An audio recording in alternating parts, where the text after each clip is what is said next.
Welcome to the Red Beard Embodiment Podcast. I am your host, Alex Greene, and I'm on a mission to bring the power of embodiment to people all around the world.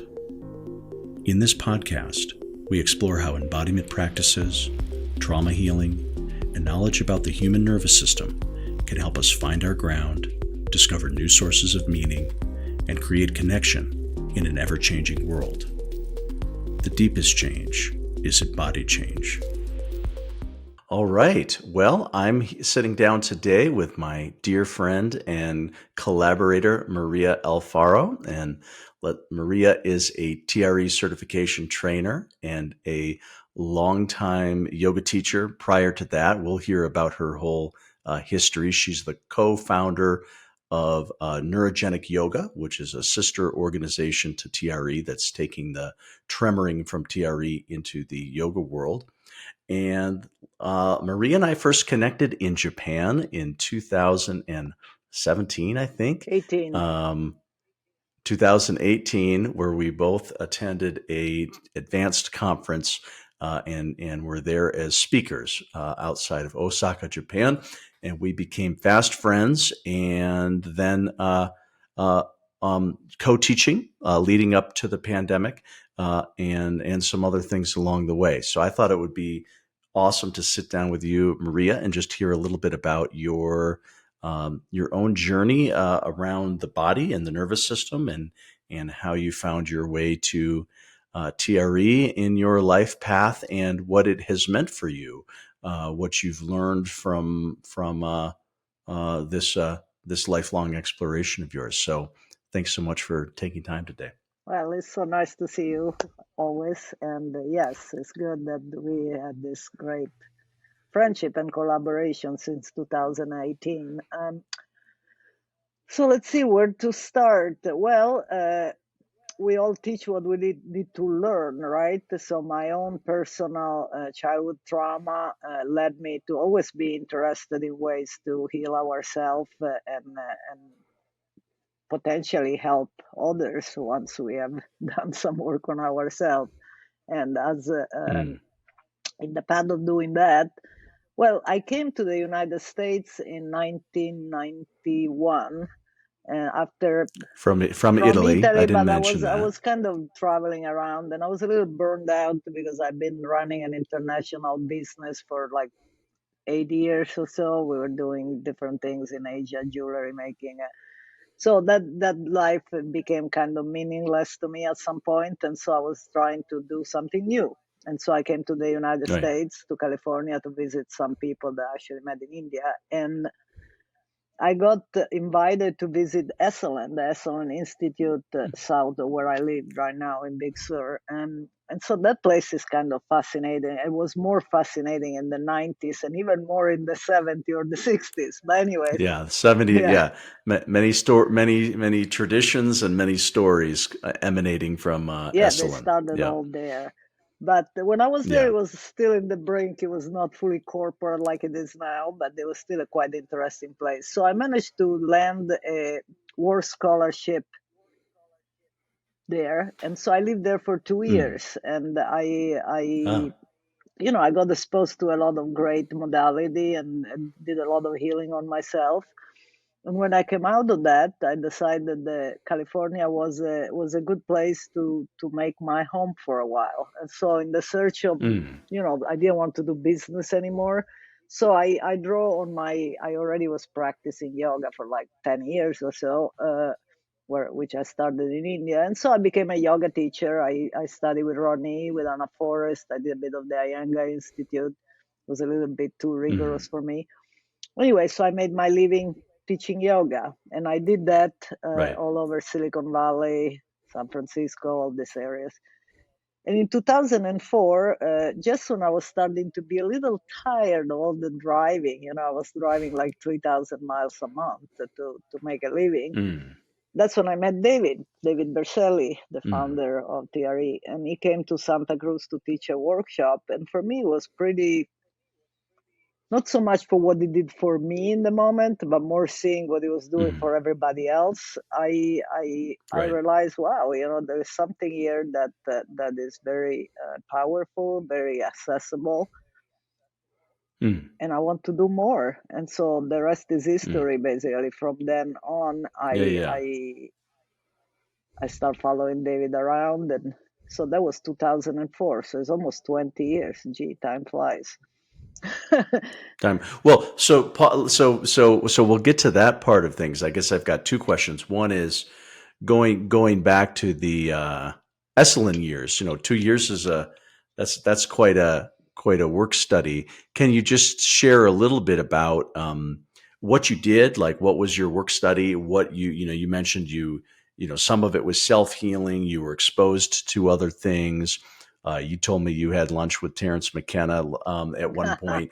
Can you just give us a little bit of flavor of Okay.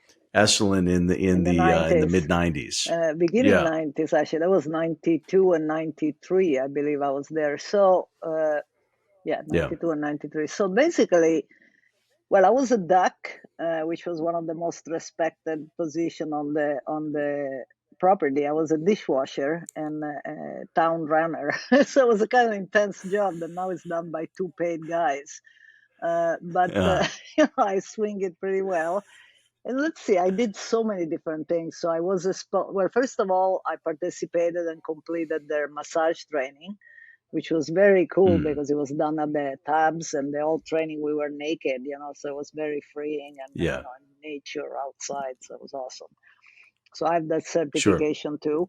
But then there were lots of different things. Some of the ones that I liked the most was self-expression workshops, using art, theater, acting, dancing to, basically get rid of your tension is a different approach. I did a lot of workshops on meditation, sexual healing, since I come from a background of being abused as a kid.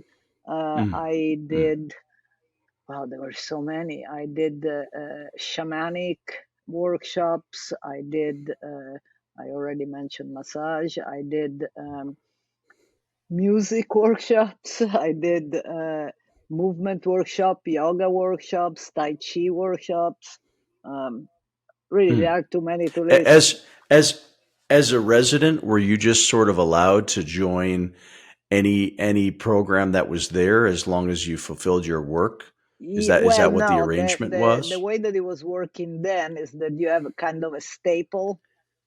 They didn't pay us for our work. So we have room and board, and then Right. we have a staples Yeah. of about $500 a month to invest in workshops. But we were paying the leader fee. So if your workshop, let's say, was $700, the leader fee was $80. That's what the facilitators were getting. So so I $500 see. was going a long way. So I could Yeah, take I 4 or see. 5 or more workshops every month, something like that. I see.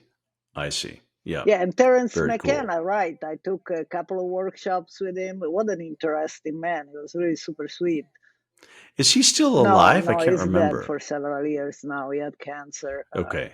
But it was really And interesting. he's the one who sort of did a lot of research around psychedelics and sort of like kind of like following Stanislav Grof's work in terms of mapping the psyche with DMT or something like that. Exactly. Isn't And he that was very interesting because okay? as a facilitator now, he had this hypnotic voice that it was so difficult to stay awake, although what he was talking about was incredibly interesting. I found myself going like, sort of dozing into another dimension. But then when we had lunch, it was actually way more, his tone of voice was different. It was way more engaging.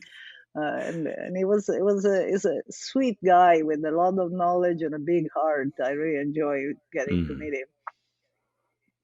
I also got to Very meet cool. the wife of Aldous Huxley, which was there for a seminar.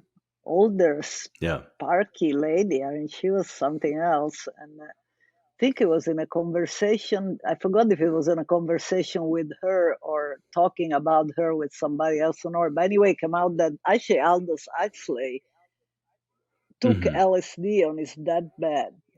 Well, as he was dying, he took Right. LSD and he went out that way, which I thought He died the way he lived, I it was suppose. quite an amazing story. Yeah. So Interesting.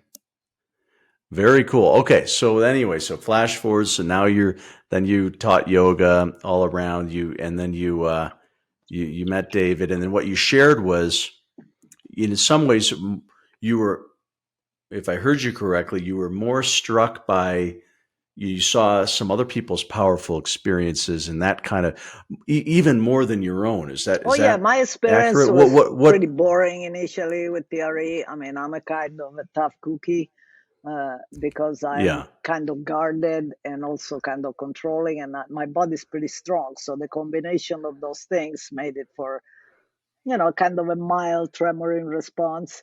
While in that room at that time, this was 2004, we were not talking as much about self-regulation, so there was, sure. there were people that were having quite, okay, I never Big tend to talk about, yeah, extremely cathartic experience that include screaming and sure. bouncing around, and I was like, whoa, because my body will not do that. But the feedback that they were giving, it was a group of 32 people, and interestingly enough, I'm the only one that took it up and brought it forward. Who became a Yes. provider? Yep. Yep. But so the feedback was incredible. I mean, and I saw people really changing quite significantly in front of my eyes. So I was like, wow, even if this doesn't seem to work that rapidly for me, it's definitely something Right. that is very effective and very quick. Right. Because as you know, I mean, what I always tell my students is everything works if you do it. Yoga, psychotherapy, massage, body work, Mm. Tai Chi, art, therapy, whatever we do works, but all of those things require the significant investment in time and energy. There is nothing, in my opinion, that is as Mm. quickly, I mean, the amount of time and energy that you invest in TRE practice is really small in comparison with the results that you can harvest often in quite quickly. Right. Yep. So that Good was point. my impression then. And so I decided to look into it deeper, and at that time there was not a Mm. certification program. So I just, at that time, you just teach. No, what was the story? You have to practice for 3 months every day, and then you can teach. Mm. I And so see. that's what I did. Yep. And I taught a couple of thousand people. And then I realized, oh, now there is a certification program. And so I called David and I joined the boat. Right. Yeah. Yeah. Yeah. So in those, uh, once you practice on your own for 3 months, and then you started working with others, and I assume a lot of those people may have were your students, your yoga students, or Yeah, yes people, and no, or because primarily, I had or a lot yeah, of, I mean, a lot. I had a significant following in this area because I was already teaching yoga for like 8 years or so. So, yeah, first of all, sure, I started teaching it to my students. So basically, I offered workshops for people that were already on my mailing list. But the word mm, spread, So I mean, I think one of the first workshop I did here in Santa Cruz had 45 people, hmm, which is pretty significant. I mean, this is a small town, so I was like, whoa. mm-hmm, And so then mm, after doing this for, what was it, 6 years or so, I right, decided to try to take it to the next step because I was really impressed by what it was doing for people, the feedback and the transformation and the healings. So it was like, wow, this is more effective than sure, yoga. The beauty, although I did participate in the creation of neurogenic yoga, I mostly let my partner Jenica run it. And there is a variety of reasons to that. One is that I'm a little burned mm, out on teaching yoga. One. mm, Number two, the mm-hmm, pandemic is really sort of, the whole yoga community, there were a lot of things that bounced back and forward that didn't really rub me the right way. And also the fact that yoga is for people. I mean, neurogenic yoga is for people that like yoga, or at least tolerates yoga or are interested in tolerating yoga. But TRE is for everybody and more. Right. Anybody can learn Right. TRE. So I really like Yep. this factor about it, that it's not an elite No population. Yeah, barriers for no entry. barrier Yeah. for Yeah. entry. Anyone can practice it. Anyone can benefit from it. While neurogenic yoga is more Yeah. complicated in a way. Mm, mm, mm. Well, so in these, what did you say? 2004? Yeah. So 19 years. It's been quite the ride, in your TRE, career. Um, what are some of the, I know you traveled, quite, quite a bit, where David was. I think you've been involved I think you did some of your own programs, maybe in Palestine, Indonesia, something like that. Can you tell a little bit about the sort of Sure. the international work you've done with Yeah, TRE? so since I live in a small town, okay, so all my life I've been traveling before coming here for pleasure, for business, but I've been probably because due to my history, I tried to run as far as possible away from Italy as I could. So I went Mm, to India, in 75 and in 77 cross country. So I was always traveling and I met a lot of people in my travels. I lived in sure. Indonesia because of my business. I lived in Holland because I had friends and I was doing theater there. So I live in Scandinavia. So I had connection in all of those places. Also, I've been going to all Yeah. the conferences of TRE. So the combination of those things, and since there were not many trainers, I mean, I was one of the first 10 trainers, 15 trainers in the world. Okay. So Mm, TRE was not offered in many countries. And so what I did, I mm, just reconnected or connected or, call many of my friends around the world, like in Holland, for example, and say, hey, I'm doing this cool thing. Are you interested in hosting a workshop? We did. There were 50 people came in Amsterdam to the mm, class. And so there was mm, obviously a fertile ground. And then some people were there mm, from Belgium. So they invited me. So I did trainings in Holland. I did trainings in Belgium. And actually, I trained some of the trainers. I mean, initially, as provided the trainers in these countries. Then I had friends in Scandinavia. I'm friend with Barbro, which is the trainer in Sweden. I mean, mm-hmm. in Norway. So I did Norway. Yep. I did neurogenic yoga workshops there, and also in Sweden and in Finland and Indonesia. Well, yeah, there was a natural. Again, I have friends there, so I went and did training there. Yeah, probably the most interesting and fulfilling thing I did, although I lost money on it, was doing provisional trainings in Palestine and teaching neurogenic yoga in Israel. Also, I did trainings Mm, in Jordan. Actually, I started in Jordan because I knew mm, somebody there. So she invited me. I did a couple of trainings in Jordan. And then from there, I was always interested in going to see by myself what's going on in Palestine. So I went to mm. Palestine Right. with the connection that I got from Jordan. And there I met this really great woman, and she organized this community trainings in Palestine. So I did four of them. So I went there three Mm-hmm. years in a row, and I spent time. And this was Mm-hmm. all done. Yeah, when was that I in the, think the first time I went to Jordan was probably 2015 or 16, and then I went to Palestine in 16, 17, and 18. And I mm, I mm, worked again with the same groups. The problem mm, is that you need consistency and what do you call it? I cannot practice? afford to keep going back every year, out of my Sure. pocket. So I did it for a few years. I certified. Okay, there is a different kind of certification because they're supposed to teach together and it's a little more Right. restrictive. Community Yeah, facilitators, community right? facilitation. Yeah. But I know that they were mostly therapists and social workers. Mm, Probably I certified mm, 60 people, mm, therapists and social workers, but there were two different cities like Bethlehem and Nablus, which is a very trouble mm, spot there. But anyway, the ones in Nablus, they were students of psychotherapy and social work. I also presented at the university there for the Faculty of Psychology. We went to a lot of different community centers, women's centers, refugee centers. It was extraordinary. I had this great assistant from Denmark, Ulla, and we had a blast. I mean, it was really very heartwarming and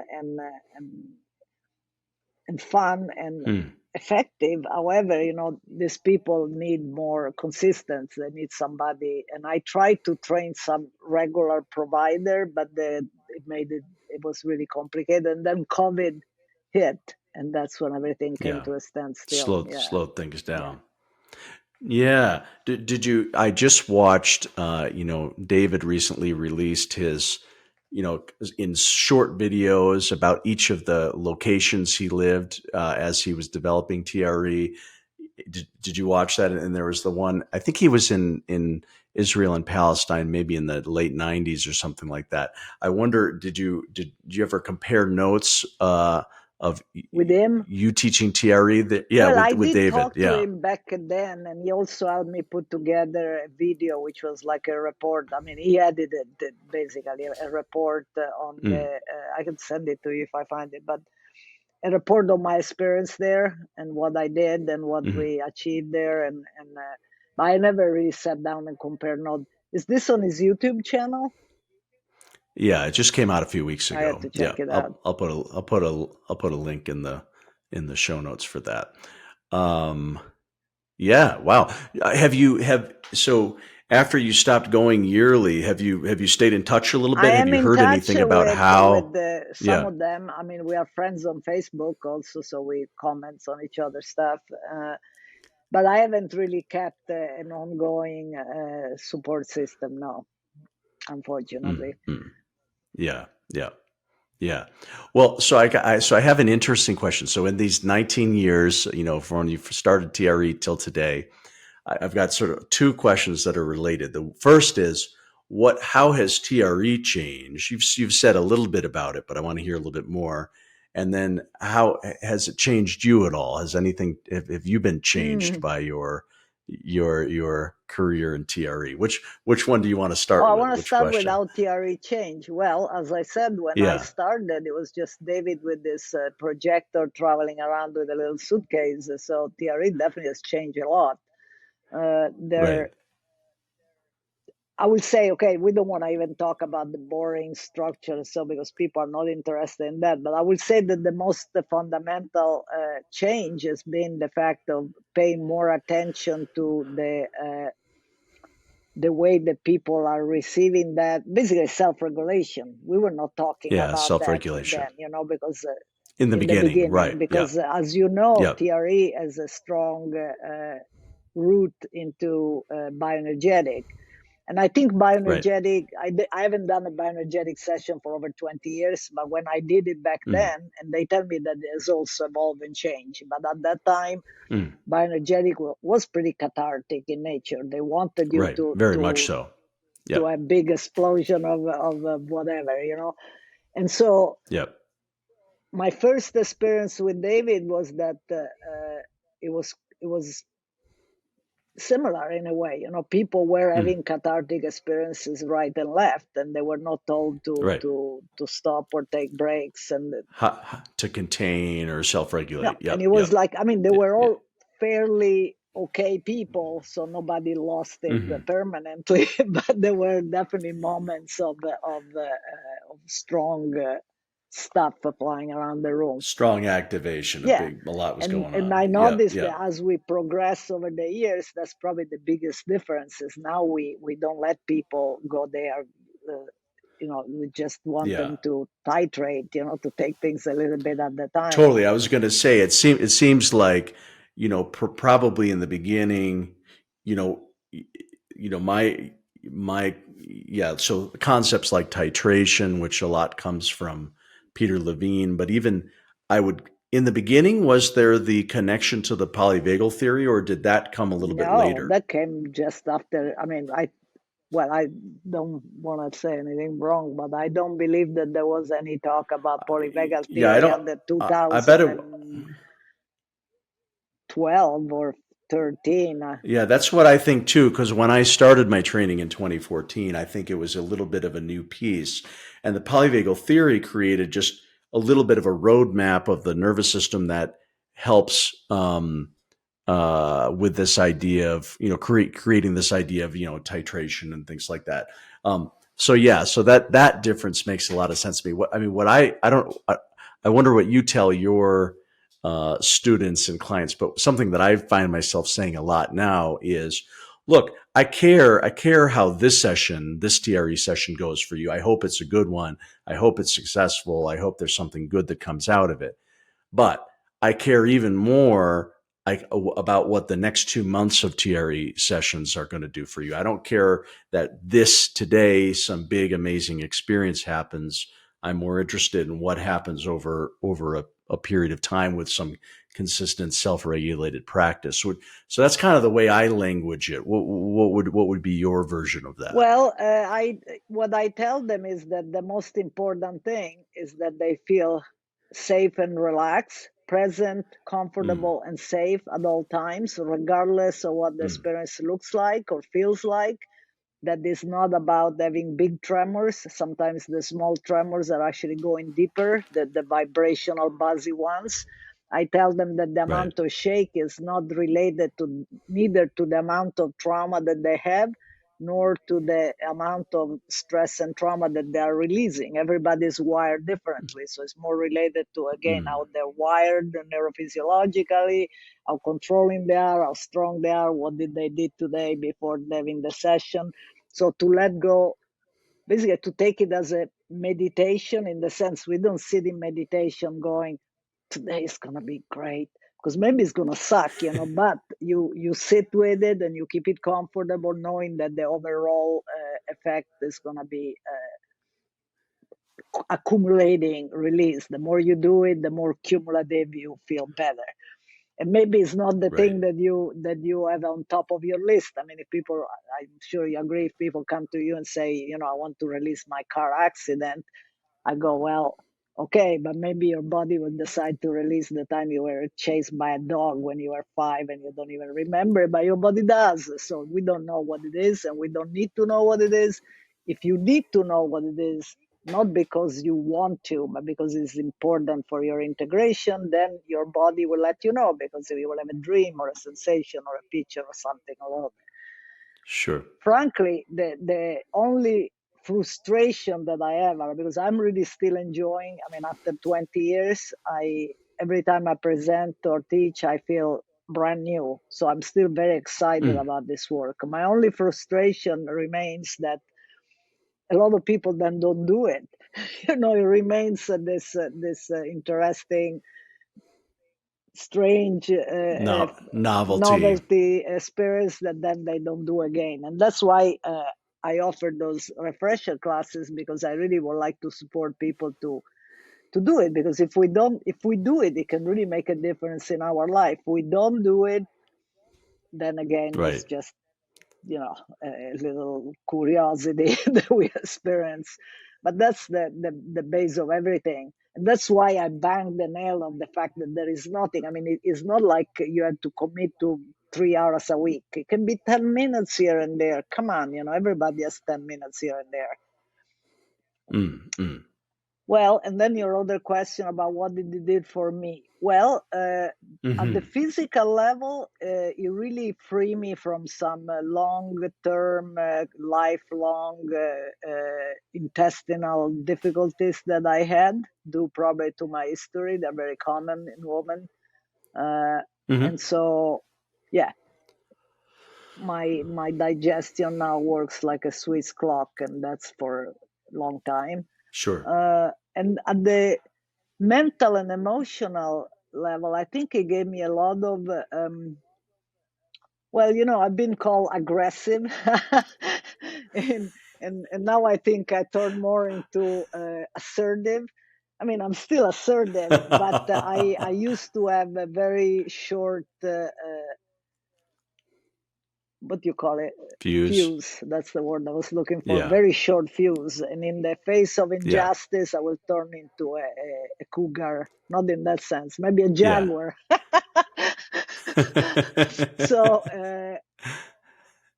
that is I've been able, and I noticed that for whatever reason, maybe I'm traveling, I don't practice for a week or so, I noticed that my fuse tends to shorten.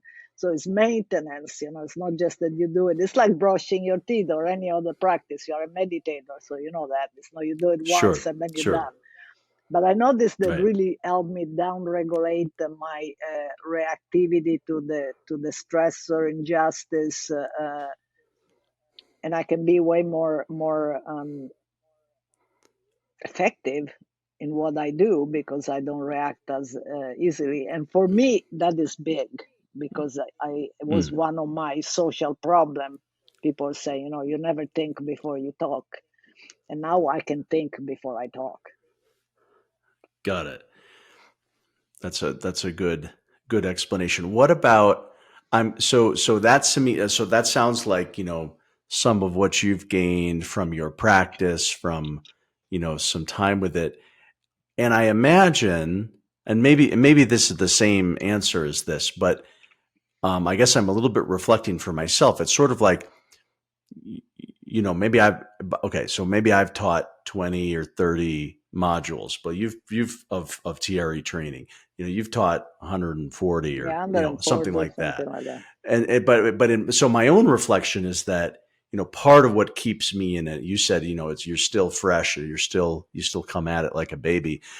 To me, what keeps me in it is a little bit like, each, as when it has a powerful effect on people, when it changes them, when something opens up for them, when they have a new relationship to themselves or their nervous system, uh, there's like something deeply enriching for me. And so share a little bit about that. I mean, you've had 20 years of watching people, maybe more, because probably people were already transforming in yoga before you did TRE. But as you've kind of witnessed people's personal journeys, what has that been like for Oh you? my God, this is what keep it for me fresh. And, I think at this point, I probably facilitate TRE for, it's hard to tell, but I think it's close to 20,000 people. I mean, nothing to what Mm, David did, but it's a lot of mm, people. And the mm, first of all, the beauty of seeing that is that we are really all the same, so it doesn't matter if we are Indonesian, Palestinian, or Finnish. Excuse me. mm. People respond in a similar way.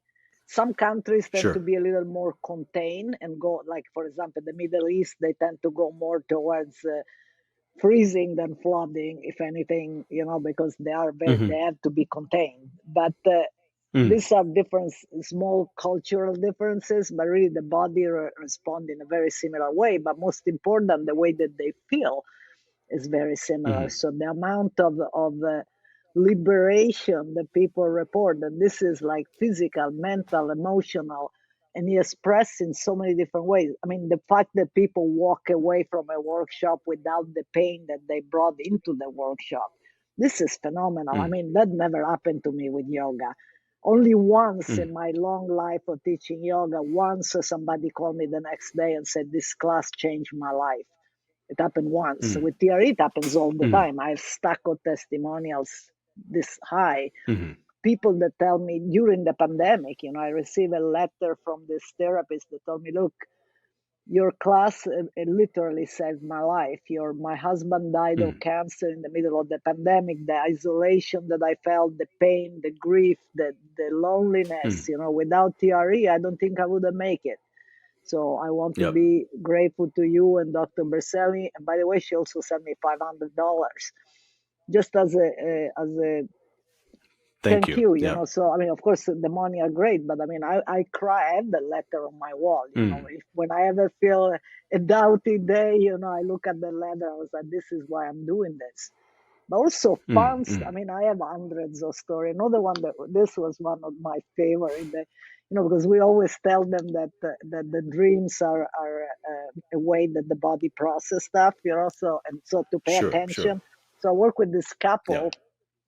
few months back. And after a few days, he sent me an email and said, look, I have to tell you this because you tell us to pay attention to the dreams. For since I'm married with my wife, I've been having this recurrent anxious dream in which I try to reach her by phone and it doesn't go through. Either the phone is broken, she cannot hear, I cannot. So there's always a problem with the phone. And it's very stressful because I had to reach her. It's danger, blah, blah, blah. So she said the night after we did TRE, I had the same dream, but this time I could reach her and I could talk to her, you know, and the things was resolved.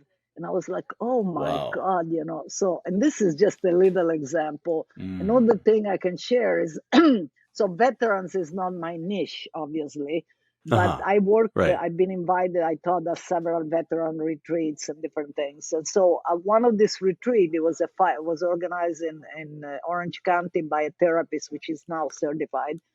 And basically, it was a week-long residential retreat in which they were exposed to a lot of different modalities, and it was free for them.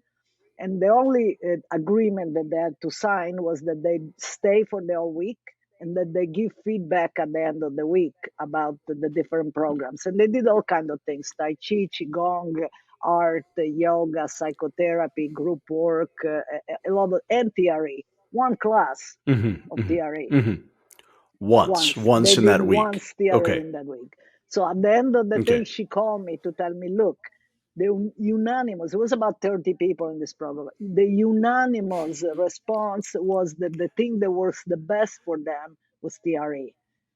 And I hear this from veterans a lot. I slept the best night of my life in the last 10 years. My digestion finally works again. I have no more panic attacks. And some people just after one class, because my opinion is that the more the organ is tight and compressed, it's like a balloon ready to explode. If you just give it a little... the more benefit you get at the beginning. Is that what you mean? Yes, the more you can feel a difference. Because if your only stressor is that your kids are getting B at school, of course, you will feel less of a relief, you know. Impact. But if you are really very contracted, the release is incredible. I mean, you can really feel the difference. Tremendous. Yeah, that's at least that's been my observation with this more wound up groups. Those are great examples. I mean, to me, what's funny is it's hard to get I get a little bit, I don't know what the word is, immune, or like it's like, it becomes almost so commonplace that, you know, of course, you know, this changed this person's life, and that, you know, this was the most effective thing for managing their stress and anxiety. And so it's sort of always funny to me that it's so effective for so many people. And once in a while, I have to sort of remind myself, wow, it's like I just get a little bit numb to sort of how much change is taking place for people. So it's you are also a mine of endless trainings. I mean, you have so many things on your plate that you do with people. Right. But I mean, a question for you, don't you find, because you know so much, you do somatic experience, now you're doing Feldenkrais, you do brain spotting, you do, what is it, the internal family structural integration, all this stuff. Yep. Isn't TRE at the top towards the top of the list of as far as effectiveness and rapid results? Well, yes. Yeah. I mean, the way I see it, I'll answer that. Yes, it's sort of like a yes and what I feel is that very often it's like I'm layering things, like we're doing TRE and you know, IFS it comes up organically, or we're doing somatic experiencing and then now we shift into TRE. So there's reason, you know, so sometimes TRE is the first thing and the only thing. Sometimes it's yes, this, and let's do this other piece. But it's almost very rarely am I working with somebody long term and TRE doesn't become a major, you know, sort of cornerstone of the treatment approach. And then the other thing about it is that it's of the things that I do, it's the only thing that somebody can completely do independently, or they can join a class. So it's the thing that provides continuity. Like even if somebody goes through 10 sessions of, structural integration body work with me, which is a transformational process, but, uh, if they are also committing during that same time of they're doing TRE once a week, twice a week, 3 times a week, it's like an exponential amount of benefit. So yeah, I mean TRE is just right there in terms of its. And I totally agree with you that, and it's always something that I say from the beginning, like you may as well try this. As soon as it feels safe, let's try this, because there's a good chance that this is going to do a lot of the work, and a lot of that work might even happen not even you and I together. So that aspect of things is huge from my perspective. Yeah, because that's exactly what a lot of, I train a lot of therapists, probably like you do, a lot of therapists and a lot of body workers. And what they tell me is Right. that TRE is making their job as body workers or psychotherapists easier. Because as a body worker, Totally. it's easier to massage a body that is not shielded and guarded. And as a psychotherapist, that what they have to offer actually sinks in. While if Mm. again is a different kind of barrier and resistance, but it's similar in a way. And so yeah, it's a great tool for these people. So I guess since you do a lot of body work, probably you see that. Yeah. Okay, so I have another question, changing the subject Yeah, sure. slightly. So at the beginning of the pandemic, and you and I think we had to cancel our Pasadena program because and then we kept waiting. We kept waiting for the opportunity and we didn't know at the beginning how long we'd be suffering through the pandemic. But anyway, you and I kind of had a similar instinct at the beginning, which was, hey, we just need to start. This is a major situation for the country, for the world. If anything is going to be a good tool for self-regulation, it's TRE. And so both you and I just launched these free classes online, and many of our students kind of came to both things, so that for a while we had coverage almost every day of the week in the first 6 months of the pandemic. So I just wanted to talk a little bit about that. I mean, to me, that was a really powerful thing for me. It gave me something I could do in my small way in the face of kind of what we were facing. But what about for you? Just share a little bit about what that, launching your online classes, which are ongoing to this day. Well, there are What's two that been like aspects for to that. you? The trainings. I mean, initially I was really resistant on doing online training. Now I think that Right, they right, are great. I mean, people really respond well. And as you know, I don't know if you were too, but I was part of that pilot project that they did to take it online, and yeah, I did I yeah, was. a few Yep, trainings, and I was convinced that actually it works. But the yep. classes, that was a very strong emotional support for me. I mean, like you were Hmm. saying, it made me feel like I was able to do something about it, which is something. I mean, I'm always been an active. I like to do something to change the situation without stressing, because I mean, we have very Hmm. little impact as individuals, but we can have impact on somebody. And so those Mm, classes like yours, they were packed, and people were mm, reporting so many benefits. So I felt like I and they're still packed, by the way. Now they're by mm, donation, but mm. I felt like they were helping me as much Right. as they were helping others, because I felt like I created a community around me. I created a Mm, community that I was loosely leading, but I was really part of it, because I mean, to see mm, mm. people benefit from it was a solace to my soul. I was feeling really okay. We're gonna get out of this, on the other side of this, stronger and healthier and more connected. So I think it was Right. really it was very heartwarming, and that's why I still do it. Because I mean, now, okay, first of all, it's not like we are out of the pandemic. We are sort of out of the pandemic, but the Right. community still stands. Right. Right. Yeah, and this is really, and I can see people changing. I mean, there are some people that come all the time. Your mom is coming again now. I saw her last week. Oh, good. Yeah, she's had some house construction that has interfered, but no, my mom. She's been consistent. It's been a big deal for her these 3 years. Yeah, no, I love your mom. She's awesome. Yeah, very cool. Well, is there anything we should touch on that we haven't? I want to make sure people know about your website and your upcoming trainings and classes. So let's at least do that. Anything else to? Well, let me think. Well, first of all, I want to reiterate the fact that I want to teach with you again in person, because it was so much fun to do, and we will do it as soon as we have the opportunity.